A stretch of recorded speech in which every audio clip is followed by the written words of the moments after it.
여러분 반갑습니다. 모모쌤입니다. 자, 오늘은요 혹시 조카 PD 겨울 되면 잠 많아지고 여름 되면 좀 나른하고 그러나요? 네, 겨울에는 잠을 좀 더 많이 자는 것 같아요. 아침이 아무래도 더 어두우니까.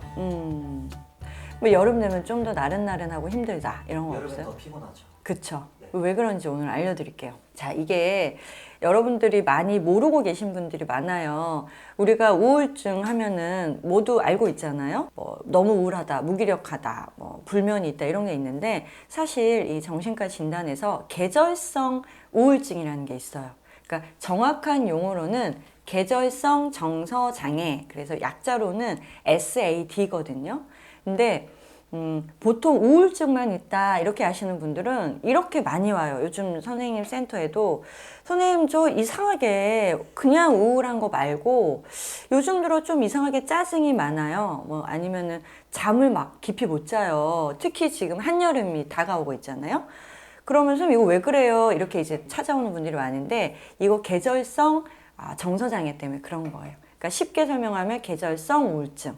근데 이게 두 유형이 있어요. 겨울형이랑 여름형. 근데 지금 조카 PD가 말한 것처럼 겨울의 특징은 너무 이제 잠이 많이 온다. 나른하다. 그 다음에 사람 만나기 싫어서 계속 그냥 집에만 있는 분들 있죠. 그 다음에 이제 여름형은 지금처럼 짜증이 많고 반대예요. 수면이 많아지는 게 아니라 수면이 좀 줄어들어서 좀 불면이 있거나 식욕이 떨어지는 거. 그 다음에 좀 초조한 마음을 느끼시는 분들도 있어요. 이런 사람들은 내가 지금 이런 어떤 여름형 계절성 우울증에 걸렸을 수도 있겠다 그런 생각을 하시고 치료를 받으시는 게 좋습니다. 겨울은 뭔가 무기력해지고 네. 여름에는 좀 불쾌해지고 그런 건데 네. 좀 과도한 거죠. 보통 뭐든지 그래요. 이 정신병리나 이런 거는 평상시에 내가 하고 있는 범위를 벗어나지 않으면 괜찮아요. 예를 들어 조카 PD도 너무 피곤해서 잠이 너무 많이 온다. 그 다음 나는 한 하루 이틀 사람 안 만날 거야 하다가 이틀 지나면 또 괜찮아지잖아요. 이제 이런 건 괜찮아요. 기복이 정상 레인지에서 왔다 갔다 하는 건 괜찮은데 유독 좀 나른함이 심하다. 그 다음에 주변에서 너 요즘 짜증 많이 심해진 거 알아? 이런 게 좀 과해질 때 그때는 좀 신호를 감지하셔야 돼요. 그리고 본인뿐만 아니라 뭐 가족이나 친척, 그 다음 지인들 보면은 좀 관찰이 더 많이 되잖아요. 그죠? 그럴 때 좀 옆에서 얘기해 주는 게 좋아요. 그러면은 여름이랑 겨울이 온도랑 뭐 습도 네. 이런 것 때문에 그쵸. 좀 관련이 있나요? 관련이 많습니다. 우리 연구에서도 실제로 이런 온도, 일조량하고 우울증하고 관련이 있다는 연구들이 많은데 예를 들어서 일조량이 줄어들게 되는 겨울에는 계절성 우울에서 겨울형이 나타난다고 했잖아요. 반대로 필리핀 같은 나라 있잖아요. 따뜻한 나라들 이런 데서는 오히려 겨울형 우울증이 거의 없어요. 또 반대로 일조량이 적은 나라들 이런 데서는 거의 계절성 우울에서 겨울형이 대부분인 거거든요. 그러니까 인간의 신체 쪽에 그런 일조량들이 주는 정서에 주는 영향이 되게 높은 거죠. 그 다음 여름 같은 경우는 습도, 온도, 습도. 그러니까 기온이 되게 높잖아요. 그리고 습도 막 높으면 짜증 나는데 다시 말씀드리는 것처럼 정도가 심해질 때 나는 좀 평상시랑 다르다. 이럴 때는 이런 이제 여름형 계절성 우울증이라고 할 수 있는 거예요. 실제 우울증과 증상이 좀 비슷하나요? 그쵸. 이제 거의 비슷한데, 그 여름 일조량이나 뭐 온도, 습도, 이런 거하고 조금 연관이 있어서 신체 반응이 좀 세게 나오는 건데, 이게 올해 그냥, 선생님, 근데 뭐, 이게 지나가면 괜찮지 않나 해서 그렇긴 합니다. 이게 사실은, 계절성 우울이라서 계절이 지나가면 자연스럽게 회복되는 특징이 있기도 하지만, 예를 들어서 2년 정도 이런 패턴이 반복되고 있다. 이러면은 이제 상담 치료나 약물 치료 이런 쪽으로 치료적 접근을 하셔야 됩니다. 선생님 말씀 들으면서 느낀 게 네. 이렇게 표현하면 좀 그렇지만은 어떻게 보면은 이렇게 정신과 상담센터 하시는 분들한테는 여름, 겨울이 성수기 그렇죠. 될 수 바빠. 있겠네요. 예. 오히려 더. 그렇죠. 그러니까 보통은 원래 우울이나 불안장애를 갖고 있던 사람들이 요 시기가 돼서 심해지기도 하니까 좀 많아요. 선생님도 좀 그런 게 있어요. 보통 있는데 근데 이게 내가 심해진다 하는 지점을 우리가 찾아서 이제 좀 상담도 받고 치료도 받아야 되겠다 이런 이제 감지를 하는 거 그게 중요한 거죠.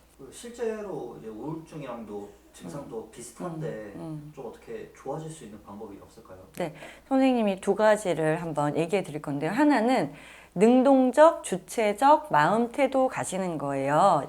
우리 예를 들어서 조카 PD 막 공포감이 들 때 있잖아요. 사람들이 공포감이 언제 제일 많이 드냐면 내가 예측하지 못할 때.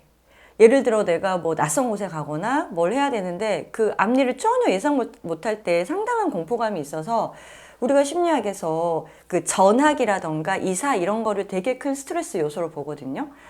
그러니까 앞일이 예상이 안 될 때는 공포감이 들어요. 근데 이제 제가 말씀드리는 거는 이거는 지금 계절성 우울이라는 거는 예상이 되고 시기가 지나고 또 일조량 높아지거나 습도도 뭐 괜찮아지고 온도도 가을 돼서 좀 시원해지면 회복된다라는 걸 우리가 미리 감지하고 있다면 예방할 수 있는 거예요. 그러니까 내가 조금 시작됐구나, 지금 여름형이 시작됐구나 하면은 능동적으로 주체적으로 스스로 내가 이 시기를 조금 잘 버텨내야지 하는 마음을 일단 먹는 거, 이게 제일 중요합니다. 그런 실험이 있거든요. 예를 들어서 이제 문을 열고 들어갈 때 저쪽 안에 문에 아무것도 없다라고 설명 안 했을 때 심리 상태랑 문 열고 들어가면은 대충 몇 개를 알려주는 거예요. 그랬을 때 사람의 심리가 조금이라도 알 때 훨씬 편안해지는 것처럼 이 병에 대해서도 내가 어느 정도 이런 지식, 이해가 되고 나면 내가 어떤 양상이겠구나 예상하면 내가 여름형 우울, 계절 우울이 왔구나. 그럼 이 시기를 잘 버텨보자. 이렇게 하면서 훨씬 50%는 훨씬 편안해지는 효과가 있어요. 두 번째는요. 제가 붙여본 건데 마음에게 주는 종합 심리 비타민 처방하기. 예를 들어서 조카 PD 우리 몸이 너무 나른하고 막 지쳤어. 만성 피로가 오고 좀 심해질 때는 뭐 먹어요?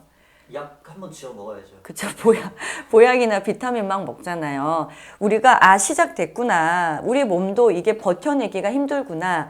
그래서 마음에까지 영향을 미치는구나 하면 비타민 심리 처방을 하는 거예요. 그래서 지난번에 제가 힐링 공식에서도 알려드린 것처럼 내가 되게 행복한 활동, 그 다음에 행복해지는 음식, 뭐 행복해지는 사람 이런 것들을 최대한 많이 여름에 많이 주는 거, 이거를 좀 인식하고 있으면 좋은 거죠.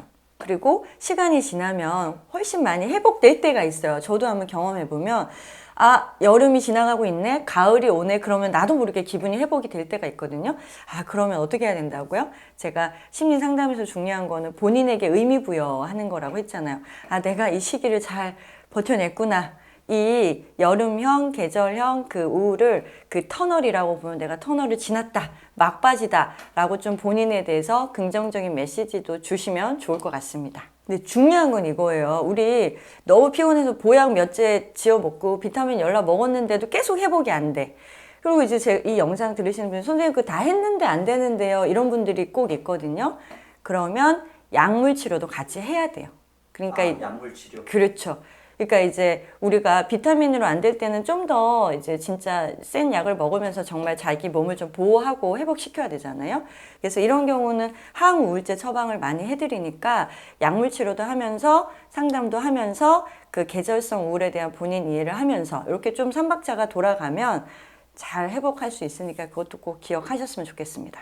그러니까 예를 들어서 선생님 저가 한 1, 2년 정도는 계절성 우울증에 대해서 잘 극복하고 선생님 말씀하신 것처럼 뭐 종합심리 비타민 처방처럼 나를 위해서 열심히 했어요 했지만 선생님 유독 올해 여름은 왜 이러죠? 이럴 때가 있어요. 그러니까 그런 거를 빨리 감지하셔야 돼요. 근데 좀 상담해서 탐색해 봤더니 뭐 가족 갈등도 좀 심했고 뭐 부부 갈등이라던가 친구 사이 갈등 또는 요즘 진로 고민하시는 분들 너무 많거든요.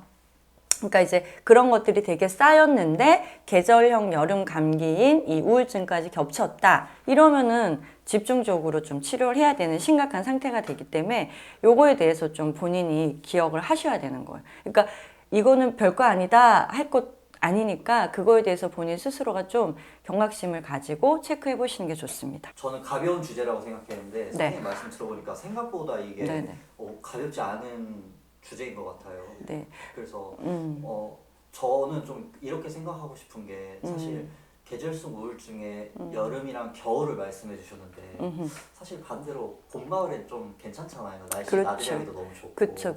그때 또 잘 극복하면은 더 좋지 않을까라는 생각이 들어요. 네, 저도 그런 거를 지금 말씀드리고 싶어서 이 영상에서도 많은 분들이 그랬으면 좋겠고, 혹여나 이게 너무 나도 모르게 쌓여버리면 나중에 저희한테 오는 케이스 중에 막 한 3, 4년 쌓여가지고 불안장애까지 같이 가져오는 경우도 많기 때문에 그런 걸 이제 예방하기 위해서 조금 더 설명을 드린 거니까 제일 좋은 거는 본인이 극복해내는 거.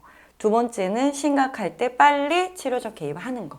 요걸 좀 구분해서 보셨으면 좋겠습니다. 자, 여러분 이제 계절이 여름이 되고 뜨거운 이제 날씨가 되잖아요. 그러면 대부분 뭐 짜증나고 식욕 저하되지만 지금 말씀드린 거 있잖아요. 제가 2가지 말씀드린 거 잘 기억하셔가지고 뜨거운 여름 건강하게 잘 나셨으면 좋겠습니다. 다음 시간에 또 만날게요. 안녕.